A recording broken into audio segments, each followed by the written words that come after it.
তারপরে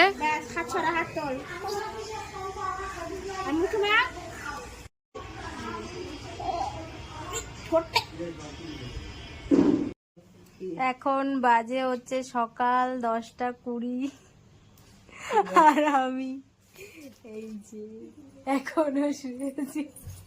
আমার বর এই যে দোকান থেকে এসে হচ্ছে এখনো ওঠোনি, তাই আমি বললাম যে আগে পতি সেবা তারপরে আমার খাওয়া। আর এই যে একজন সারা দিন শুধু মামার কোলে শুধু হাত দিয়ে এরকম করে দেখাবে,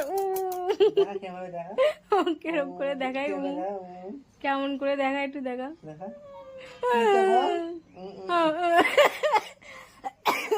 কি দিবি?